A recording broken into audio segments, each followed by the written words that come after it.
guys, so today titimpla tayo ng honey citron tea.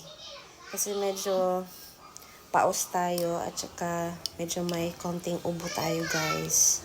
So ayan, kuha tayo ng 2 teaspoons. Maganda ito siya guys kasi parang may peels ng lemon siya. Ito with honey. So maganda to siya sa mga may sipon, ubo, at saka yung sa throat pag hindi maganda yung throat mo. So, ayan.